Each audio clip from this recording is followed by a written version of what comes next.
And welcome in to the Bobby Carpenter Show featuring my man, Anthony Schlegel. And you know what, Schlegs? It's always great to get a win, get to sing the fight song afterwards in Ohio Stadium, St. Carmen, Ohio, and hear the victory bells as the Buckeyes take down the Penn State Nittany Lions 20-12 at a big noon kick in the shoe. You had McAfee there on Friday, game day and big noon kick. For I believe it's the third time that both of them have been there in the same place, both Fox and ESPN featuring it. And Ohio State has also hosted game day more than any other school. So they've got all of that going because the big games that they have played in.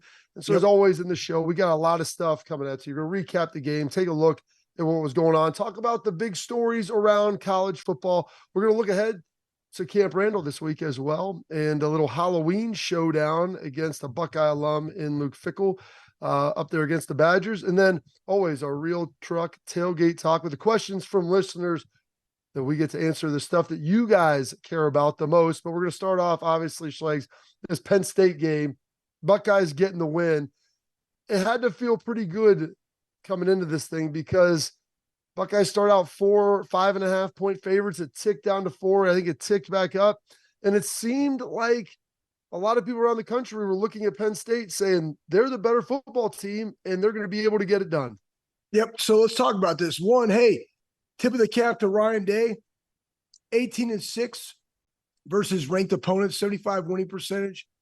Kirby Smart is right there at 72.5. The only two men in college football that are head coaches that are above 70% in that regard. Ryan has done fantastic in big games like this. So then you look at this game, Bob, and I think that some people around the country forget about this. You are without Emeka Mbuka. You're without Trevion Henderson. You're without Denzel Burke, your best corner. And you're playing a number 7 Penn State, who, again, last week, go back and watch last week's episode. They had the number 1 total defense, not allowing over 200 yards a game. They had the number 2 rushing defense. Okay. They had 27 sacks on the season, 7 interceptions, 6 college fumbles. They were averaging over 200 yards a game rushing, 220 through the air. But we also talked about the fact that Aller's completion yardage downfield was like 6 yards per. We understood that they threw a lot of the balls to the flats. We understood that their tight ends had 7 touchdowns between them. And you take all of that, and we said the number 1 thing was you had to be able to stop the run and get them to 3rd and medium and 3rd and long. Oh, side nugget, Penn State was 48% on 3rd down. Okay, so you take all of that. They're a great football team. And they came into Ohio Stadium, and you held them to 1 for 16 on 3rd down, Bob. I mean, that's not even real. And I was looking at the math, like I didn't even bother to calculate it. That's 6.25% on 3rd down for a team that, while we talked about, wasn't crazy explosive. They had 2 really good backs in Nicholas Singleton and Keandre Allen. Very, very talented guys with what they're able to do. And I think a lot of people thought Drew Aller, and I believe this, that he's going to be a really good quarterback. Yeah, I did too. He hadn't been in a road environment. And just like there was nerves for Ohio State going up to Notre Dame, and what would Kyle McCord do in a big moment, in a big environment with the world turned against you, that's what Drew Aller had to do. And you think about this, these quarterbacks, one's from Ohio, one's from PA, and they did a little switcheroo, little college swap in there. And so you're playing against a team that maybe you grew up watching, and maybe there's a little passion for that. So there was a lot of things that obviously went into that. But Ohio State had to be able to run the ball and stop the run. You talked about it. I mean, they held them, to 49 yards. Obviously, there's some sack yardage in there with Aller. And Ohio State rushed it for 79. If you take out Kyle's sacks, they rushed it for 93 yards. So close to 100 against a really good rush defense. And there was times, Schlegs, where you saw those runs from Mayan Williams and Shea. I mean, they were getting, 4 or 5 yards, pounding it in there when they really second quarter.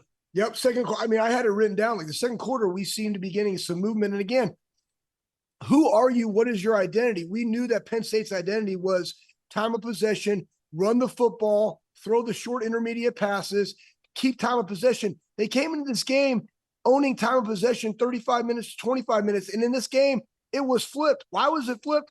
Because we got them to 3rd and medium, 3rd and long, and we got off the field to give the ball back to us. And guess what, man?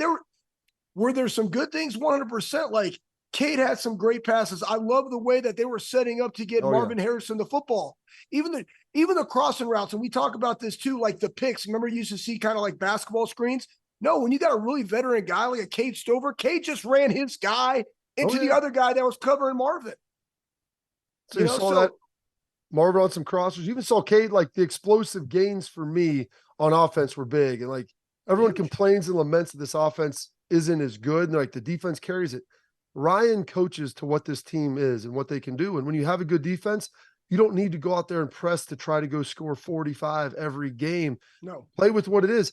This defense held Penn State effectively to 6 points. I mean, they gave up a touchdown with 30 seconds left in the game. It was 20-6. They played really well. They played efficient.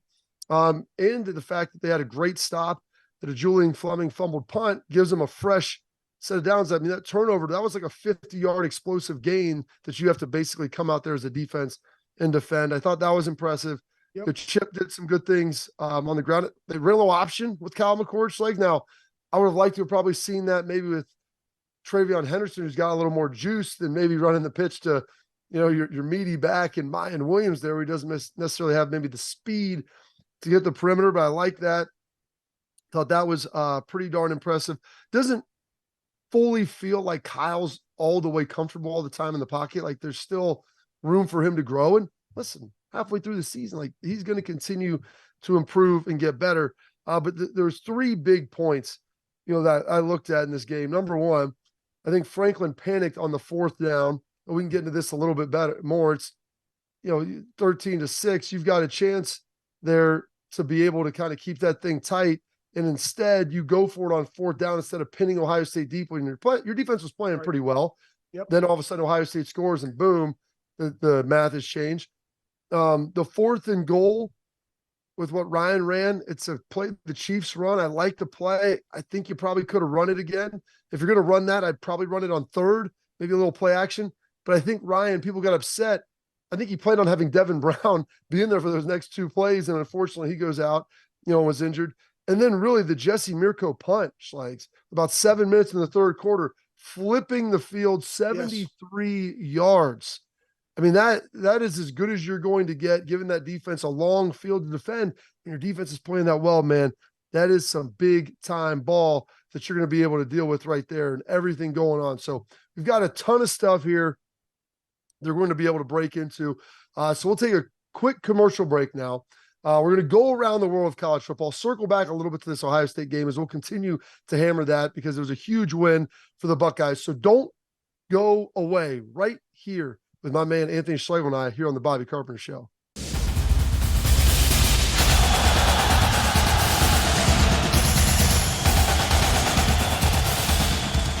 Welcome back into the Bobby Carpenter Show as we circle around the world of college football. And as always, Schlegs, it doesn't disappoint.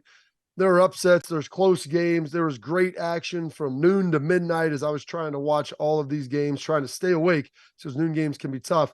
Air Force downs Navy 17-6, gets the leg up in the Commanders-in-Chief trophy. One that I believe you've won that, correct? You got yourself. Oh, yeah, 100%. 2 years. Yeah. There you go. Back to back. Best service academy in the country. They're undefeated. JMU and Liberty also undefeated. Tulane is 6-1. What's crazy about JMU is they're not eligible for the Sun Belt Championship game, given the fact that they had just moved up. And thanks to the NCAA and their great rules, like they may be the best, but we'll never know. Alabama downs Tennessee 34-20. And so I don't know how much that game you caught. Tennessee, they were in the driver's seat for much of that game. There was a strip sack, and that kind of turned that thing on its head by Joe Milton. And then all of a sudden it was off to the races for the Crimson Tide. Yeah, it was really one of those games of 2 halves, and Tennessee controlled it. Alabama, again, resilient team, tough team, had, the loss to Texas earlier in the year. But guess what? They're on a bye this week, and they really control their own destiny in the West now because they have LSU, and LSU's on a bye. So that's going to be a huge game in 2 weeks. But, yeah, I mean, a game like this, just like the game in Ohio State, the sack that got returned for a touchdown, that was a holding penalty on Marvin versus Dixon, which we saw Marvin take over our game in a variety of different ways, right? Because he's the best in the country at what he does. They have to hold him. Boom. That gets returned, and then we scored. That was a 14-point swing. And just like in the Alabama-Tennessee game, when you have those type of plays, it can swing momentum, which is what we love about college football.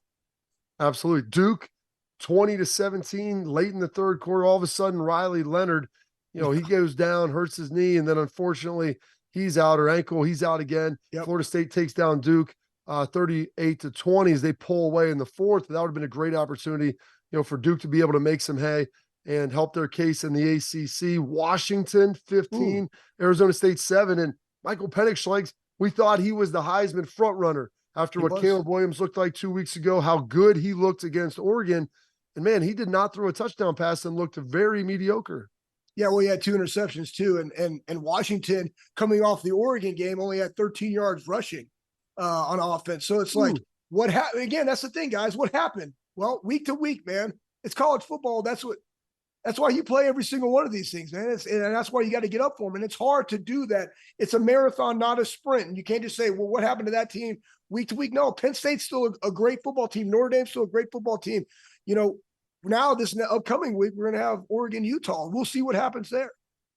Oh, it could be another one. UCF almost takes down Oklahoma. Close. Right there. Dylan Gabriel, former squad. They were right there on the cusp of it. We thought we were ready to anoint them after the victory against Texas. Oregon, Washington State was a little bit tighter than you think in that Utah USC game, Schlegel. Oh, that was amazing. If you have a run game and you have a defense, you got a chance in college football now, and everybody loves the high-flying action, but it just goes to show this defense that Ohio State has, man, it's coveted because you look at what USC is doing, it's not a sustainable model, and that kind of felt like maybe Ohio State 3 years ago. Yeah, and that USC game, their quarterback just took it on their shoulders. They had to go I think they had 19 seconds left. He saw a void. He went, got a first down, got him in the field goal range, and then, crazy enough, with 5 seconds to go, they snap it and, run it into the middle as opposed to taking it there, but it paid off, took 2 seconds off the clock, and they kick a game-winning field goal. Absolutely. So tremendous stuff there around the world of college football. Some of the things we've seen, it just blows your mind. And so when you sit here, and I listen to a lot of Ohio State fans, still getting upset about, need to do this, need to do that. Why? How about leaning into that defense a little bit? You were up by 14 against the 17th ranked team or 7th ranked team in the country. For the majority of that, third and fourth quarter there, you felt good about where you were. Maybe you weren't scoring 49 points, but I think you lean into this defense, and we saw that defensive line, Schlegel. What did we say? They need to get pressure. They did. 4 sacks, feel pretty good. 3 of them by the defensive linemen, with Sonny Styles throwing one in as well. Yep. And hey, let's not forget this guy. Jermaine Matthews, junior freshman corner, stepped up big time. I thought he played fantastic, number 24. Absolutely. And the things that you look at, guys, like, listen, I don't think this is one of our questions, but is Kyle McCord a guy that can get you to the national championship? The answer is yes. And again, we can't even think about that because you got to go and play Wisconsin this week, man. But here's the thing. Keep getting better at running the football. And again, I thought in the second quarter, we started moving the line of scrimmage. I'm talking to my buddy Greg Fisher. I'm like, dude, we're moving the line of scrimmage, high five, right? So continue to get better at rushing the football. There were some passes, guys, that were low. There were some passes that were behind Marvin, but then there were some dimes. Right, the one to Cade, there was one to Tate, there was one to Marvin that were just perfect. Like, those are good. Keep building off of that. The number one thing that Kyle has done pretty well is not turn the ball over. That's something that Craig did a very good job of. When you have a defense that is playing the way Ohio State defense is, if you just get the ball to your playmakers and not turn the ball over, you're going to win some games. And that's lean into that, man. It's different than we've ever seen in the last 5 years. And that, guess what? That's not a bad thing, everybody. No, it's good. It's really good. And so, people were talking about the linebackers not playing very well coming into this game. I thought they did a pretty darn good job. And they've been rolling Cody Simon in there. They've been playing Steele with Tommy, and they've got a nice rotation to keep those guys fresh. Didn't rotate the D line maybe quite as much as maybe they had, but you watch Kenyatta Jackson, Caden Curry. Those are guys that are young players on the edge, going in there, getting sacked. So you're seeing production from your younger players, and that's allowing them to get them on the field, allowing them to grow. And you mentioned Jermaine Matthews Jr. Cincinnati kid. And he might as well be Jermaine Dupree out there, Slaves. Where the party at? He's doing a great job. He played and had to step in for Denzel Burke, and that meant Jordan Hancock had to move around a little bit more, and they were doing some different things. And I thought it was really impressive that you can bring your fourth corner in and really not miss a beat. Now, Penn State doesn't have all world beater receivers, but Jermaine Matthews Jr. is fearless. He's a rugged competitor. I thought he brought an edge to that secondary and edge of the defense? And then 2, how about Josh Proctor getting some PBUs Yes. and like stepping up? I am incredibly impressed with how Josh Proctor has played and his maturity and the experience he has and what that's done for this team this year. And in the world of the portal and in the world of playing time, like Josh has paid his dues. And guess what? He seized his opportunities, and he's been a guy that's been making those plays when called upon. And, the other thing, too, that I saw from this defense, man, probably for the first time in a long time, right? There were silver bullet hats around the football, man. There was like 5 or 6 guys every single time, regardless if it was outside the hashes, there was dudes running to the football. That's what you like to see, guys high five. And I didn't see a lot of Top Gun high fives like back in the day with you, me, and AJ, Bob. But I mean, seeing you on McAfee with the uniform, really brought back some memories. I wish I was there to Top Gun high five you, and kudos to you with the Rocky boots, taking some of my style there on national TV. But they were having fun. And that's what I like to see, man. And they were affecting the quarterback. And again, JT, just like last year, got pressure when they needed it. And there was that one, I believe it was on 4th down, where he hit Aller's arm. That was just a great, I watched stuff, you watched stuff. He was bull rushing with 2 hands on that one. It was a stab and a club, and he got his arm around that caused that bad pass on that down. Huge play. And so that's a play you look at and it's like, well, it doesn't go in the stat sheet really, like not a sack, not a lot of stuff there, but JT made a game-altering play. Maybe it wasn't the multiple interceptions and sacks and scores like he had last year, but those guys did a great job up front. Jack Sawyer got in the mix. I thought the D-line played really well. One thing early in the game, Penn State was shifting and moving, and the linebackers, 2 backers in there, and then Sonny, you could see there was some gap confusion, and they were trying to get that figured out. But what I liked, hey, got patient, they got to stop, they got off the field, and then they got settled in and were able to fit where they needed to. So Stay with us here. We've got another huge game coming up. It's going to be a nighttime affair up in Camp Randall against Luke Fickell, former Buckeye defensive tackle, former defensive coordinator here, now the head coach of the Badgers. Halloween, could it get a little spooky up in Madison on Halloween weekend? Stay tuned right here on the Bobby Carpenter Show, right here on the Big Play Network.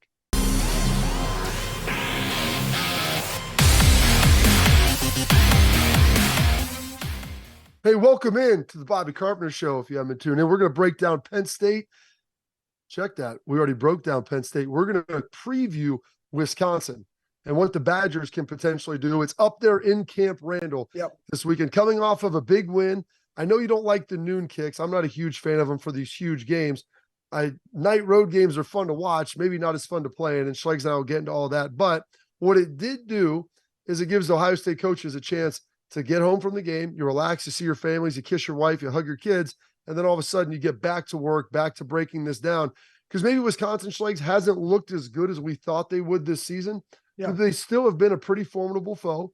And Camp Randall is going to be rocking. They're 5-2. They're coming off a big win and a huge 4th quarter comeback against Illinois. So they've got some momentum going in their in the right direction there.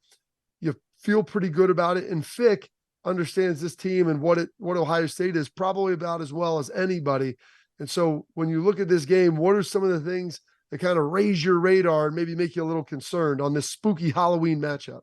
Well, one, there's a lot of Buckeye connections there. You got Fick there. You got Brady Collins, who's the assistant strength coach, who's with Fick at Cincinnati. He does a phenomenal job. Tuff Borland, Buckeye linebacker, he's up there. Chris Ward, Really? Boom, the Whirly Bird, he's up there. Mike Tressel, right? That's Doc's son who coached us. Paul Haynes is their cornerback coach. So there's a lot of Buckeyes in the mix. And the thing is, though, that they've been so far removed from Ohio State and what they do currently that it really doesn't give them a competitive advantage, right? In regards to like, what do they do? What do they do offensively? What do they do defensively? But I think that, but like you said, I think where you're going is the element of understanding what Ohio State is and maybe not being intimidated or worried, understanding they put their pants on one leg at a time the same way you do. Yeah, absolutely. And that's from a player's perspective, being able to go coach that, it's like, man, this is about the X's and O's. And again, we can compete and we can win if we execute, but then that's also executing in what they do. And let's talk about, what do? They run the football. They have 16 touchdowns rushing, 5 passes. That's what they do. All right. They try to play really good defense. That's something that Fick has always wanted to do. He's going to be very tactful in how they do that. And again, they've seen what Ryan has done through those things. They're going to try to have a plan for that. But can they execute? Again, Penn State had really good dudes. Could they execute? No. Marvin still had 162 yards and 11 receptions, the most he's ever had. Cade Stover, but guess what? You probably get Trevion back. You probably get Emeka back. You probably get Denzel Burke back. 3 guys we didn't have this last game. 2 on offense that are significant contributors to this offense. So that being said, for a Wisconsin, it's like, we got to do what we do. And I think they're going to go back and look a little bit because they run it out of the pistol, their running game. Yep.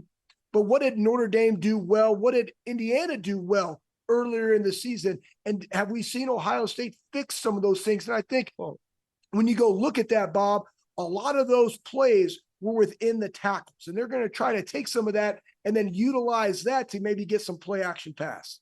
So, Wisconsin, they had the 2-headed monster to begin the year with Ches Malusi and Braylon Allen. Now, Ches Malusi broke his fibula earlier a couple of weeks back, so he's out. So now they're all leaning into Braylon Allen. Last week against Illinois, 29 carries, a $145 and a touchdown on the ground. He's a big, thick, physical runner. And if you go back, Wisconsin, they may be running, the version of the air raid, they call it the dairy raid, but they still want to run the football. And if you watch Fick, they spread you out. They're running it 35 times, okay? They want to try to pound the rock. And especially Fick knows that his defense is good, but he doesn't want to expose them more than he needs to. If you keep them off the field and you try to control the clock, you're going to give yourself a chance. And like you said, like Notre Dame, Marcus Freeman was Fick's coordinator at Cincinnati. They coached together for a long time. He understands how to play Ohio State. They don't want to mess with Marvin Harrison as much as possible. So yes, I think you're going to see a running game. I think you're going to see some backers trying to fire gaps on the defensive side. You're going to see them probably try to slow it down, limit possessions, because the more bites you give Ohio State at the apple, the harder it's going to be to limit those big plays. And you think even against Penn State, as good as that defense was, Chip has a 19-yard reception. Marvin has long plays. Cade Stover has some long plays. They had some nice runs in there. They were able to bust some explosive gains, and that's what this offense can do. And so the more plays you give them, the more exposure you're giving your defense, and the more that can happen. So I'd say that's probably the way that Fick probably looks at this. Probably maybe have something for you in the kicking game. And we talked about superior special units. You had the one punt by Mirko that was awesome. We talked about flipping the field. Still had a Julian Fleming, fumbled punt return, which, that's basically a 50-yard change of field position for you, and your defense has to go back out on the field. So you need to get that remedied, get the field goal situation. And I wouldn't be surprised if Fick has a fake or some other little shenanigans or nonsense, maybe a reverse or something on a kickoff return. Because when Fick came to Ohio State, what was do you remember what his original title was and what he ultimately did? Was he the special teams coordinator? Special teams coordinator. So when guys cut their teeth in that, like they're always in there, they're always having one eye on what's going on. And he realizes, hey, he knows the type of dudes that Ohio State has. Yes, he was here for a long time. Yep. He knows the type of dudes that he has. So he thinks, how can we find a way to try to level that a little bit? Because right now, so we're not going to be able to go toe to toe for them for 60 minutes and find a win. Yeah. And really their game plan is for us defensively is going to match Penn State's, right? Because we knew Penn State wanted to rush the football. Wisconsin runs at 179 yards a game. All right. That's what they do. So what do you got to do? Well, you got to get them in the third and medium, third and long. Like that's it, man. And so, and again, Wisconsin's really good on third down. They're 44% on third down through 7 games. That's pretty damn good. So if you can get them in the third and medium, third and long, and you can stop that run early on, first and second down, you're going to get an opportunity. And to your point, Bob, you better be ready, man, because Fick's going to do something, especially on the field. And if they get into that first down, intermediate, or they run a fake and something like that, look to take a shot, because they're going to try to get people feeling down about themselves. Like, I just made a mistake. Boom, I'm going to take a shot and leverage that, because that's what they have to do. They have to chew up the clock, and they got to get that through the running game on first and second down so they continue to move the chains in third and short. And so they've got Braden Locke playing quarterback for him now. And they had some explosive gains against Illinois. 21-41, 240, 2 touchdowns, no interceptions. And so that's the key. They've got some explosive gains, 32, 30, 25. Like, they push the ball a little bit, and they're able to make some plays, obviously, in the passing game. And so with Ohio State, we've talked about, like, what was the bane last year of their existence? The big play. They did a good job. They've done it all season long. They've started really to ratchet down the screws, and you're seeing this experience. And now you're going back on the road to a what I think is going to be a hostile environment, Camp Randall at night. And we'll get into some of the stories and some of the things there, but Camp Randall is a tough place to play. And so the two things that travel are defense and your running game and your special teams. Yeah. And so you're going to need to be able to lean in on that. And you don't want to try to force Kyle back in those third and eight plus situations where he's got to win it all. Like you said, with Fick, they want to stay in those third and shorts and live there. Well, that's also where Ohio State wants to live. And so that's going to be a big part of this game plan. Love some of the running game that Ohio State's getting in there. You know, with some of the gap scheme runs, you're seeing some of the counters, some of the stuff we saw against Purdue. Now carrying over against Penn State, will they be able to use it against Maryland or against Wisconsin? I think they can. The question then will be is in the red zone. Yep. Now, because I'm guessing you probably won't have Devin Brown this week. Nope. I'm thinking not. Denzel Burke is going to be back. You probably have a good chance. I think you see Egmeka back. You know, Trey, I would think so. You should be getting healthy, but you lost the guy who you were kind of finding something with there in the red zone. So now you got to figure something else out, and that's going to be a big challenge. Yeah, the one thing that we haven't seen is the old everybody to the right, Marvin to the left, jump ball to Marvin. Guess what? That play is always in there. I would like to see it a little bit, and that's something that you can see in the red zone, probably on second down, but or even third down. It doesn't matter. But I think that you also had that who is it? The Curry package, right? Maybe, hey man, we're on the 2-yard line. We're gonna fort jam it in there, Bob. Like who doesn't like to do that, right? So or jelly it either way. Either way, I think you're going to see a couple of those things a lot. You also got Cade, man. I mean, Cade can do some really good things. He reads the defense and understands the soft parts of it, so he can be there as well. Flaccid areas, you want to attack those, Schlegs. We'll get into the line of what Ohio State, what it opened up with. We'll talk about some of the glory days. We'll take a quick commercial break. We'll be back in a second. We're going to have some great stories, some great stuff to kind of tell you what Camp Randall's like, take you inside of the action to put you in that environment, because it is one of the best in all of college football. We got that coming up next on the Bobby Carpenter Show right here on the Big Play Network.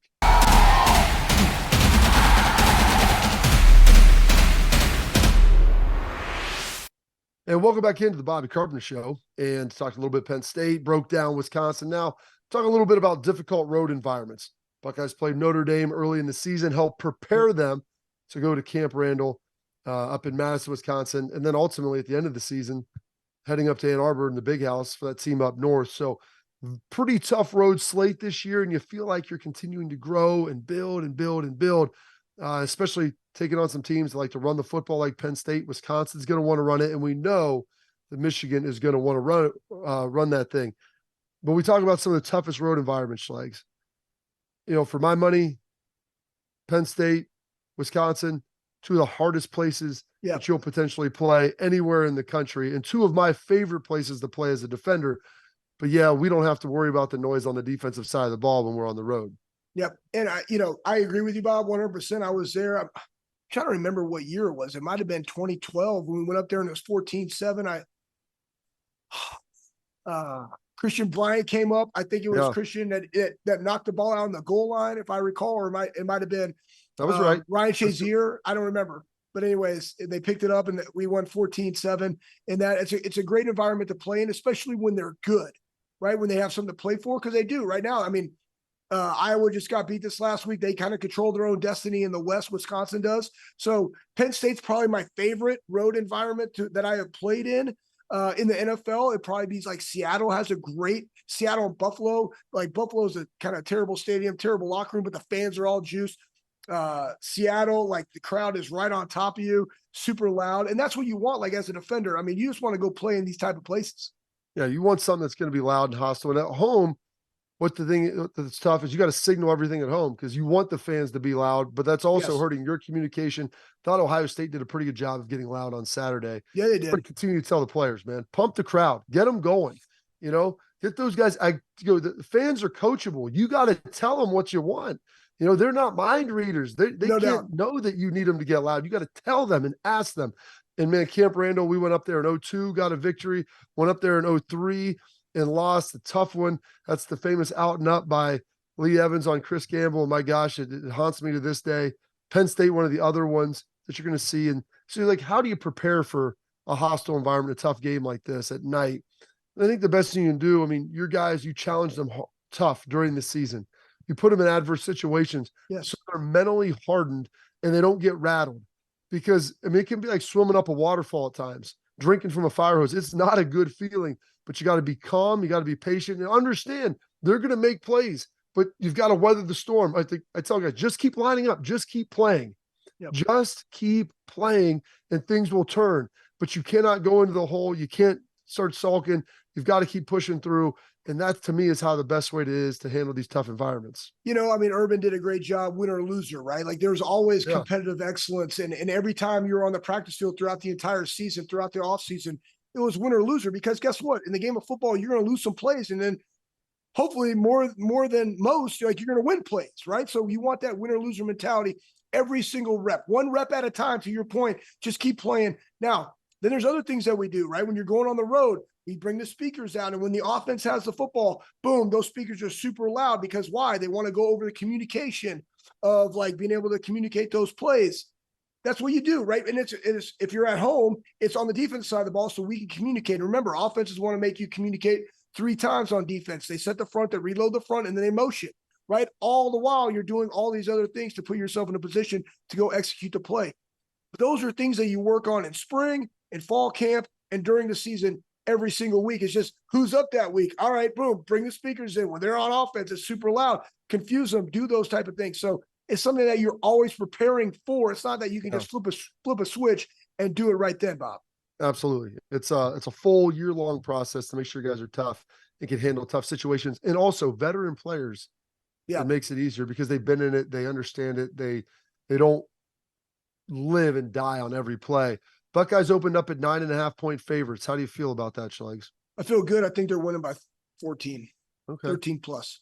I would concur. I think that they're probably 14, maybe 17. This defense is lights out. Yeah, and if you can continue to get stops, you continue to put them in good field position. I don't think this Wisconsin offense is incredibly explosive.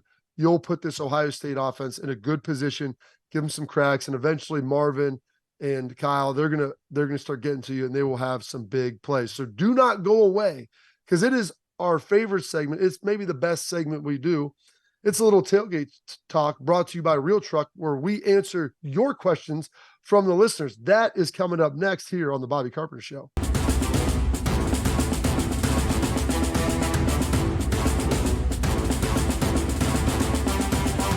And welcome back into the Bobby Carpenter Show, and it's our favorite segment of the week. It is a phenomenal one. It is Tailgate Talk, brought to you by Real Truck. Last year, Real Truck partnered with George Kittle, Travis Kelce, and Dak Prescott to give away 3 ultimate tailgate trucks to 3 community heroes through the Truck It list. This year, they're giving away 1 lucky winner, an ultimate tailgating truck, a 2022 Toyota Tundra that's going to be decked out with all kinds of accessories, like a Pro Comp 2.5-inch lift kit. It's going to jack it up, a Rhino rack, Pioneer platform roof rack. They've got all kinds of stuff. So how do you register? It's easy. Go give them a follow on Instagram at Real Truck. Click the link in the bio. It is free, or you can visit realtruck.com/win.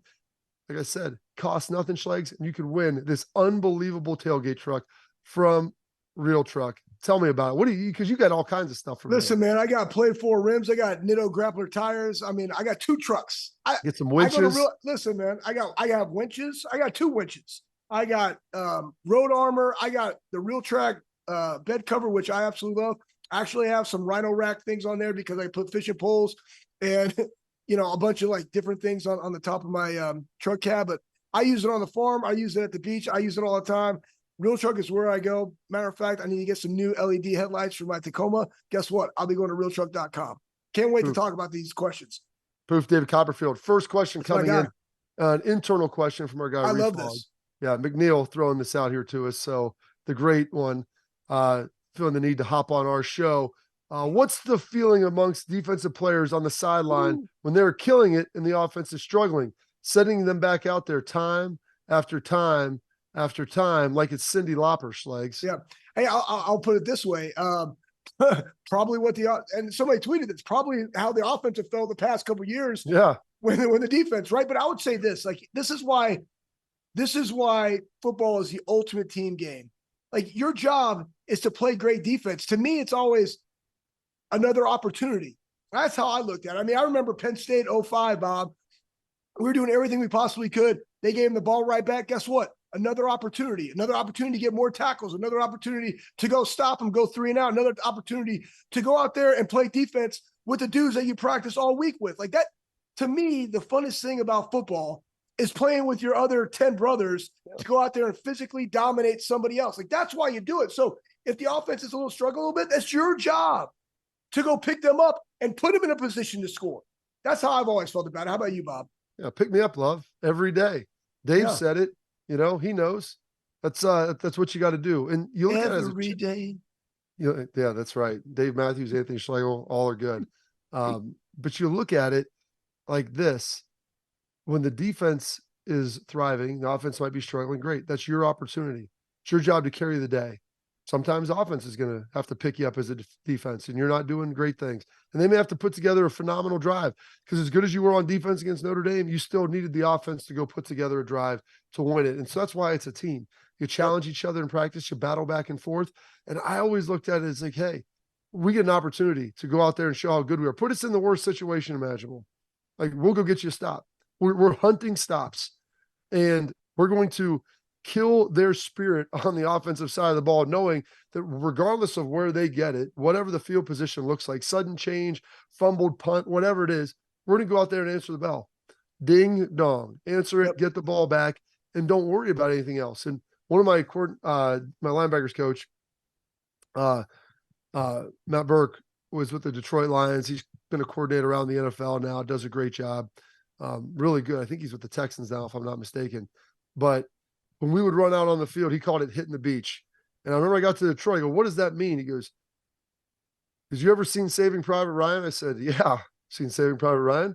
He goes, "Hit the beach." He's like, "That's what hitting the beach is." He's like, "You sprint onto that field, and when they drop it, it doesn't matter what's on the other side.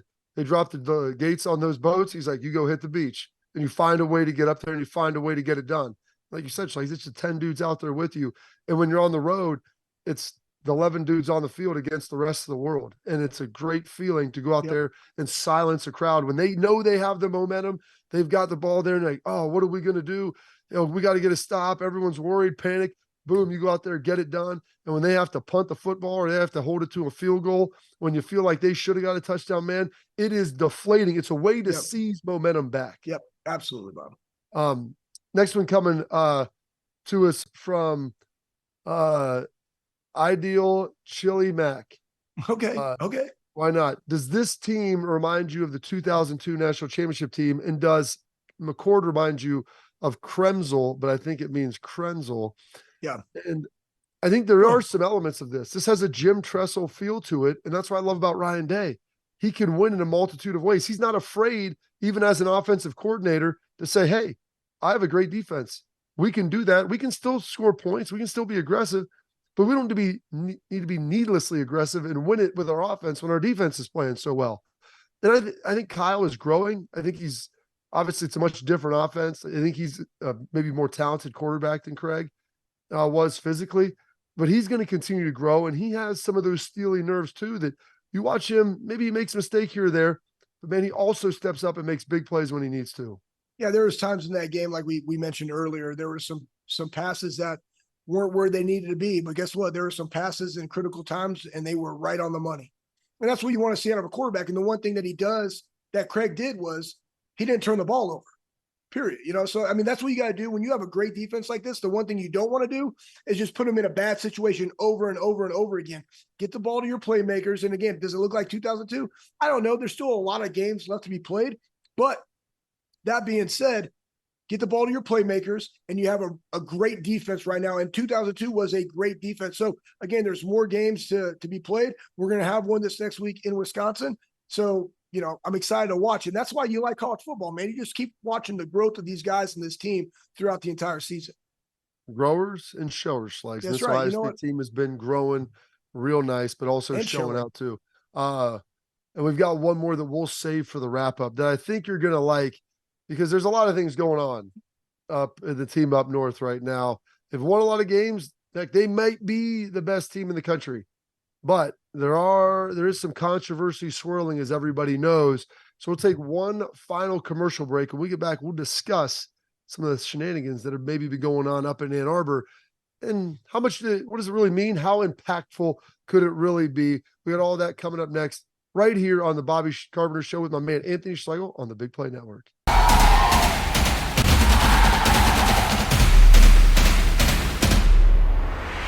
Welcome back into the final segment of the program. Thank you for being with us again as we talked about Ohio State taking down the Nittany Lions 20-12 in a game that felt really close for about three quarters and change. Buckeyes pull away, and defense really ruling the day for Ohio State as they held the Nittany Lions to 6 points through about 59 minutes of game time. So great job there.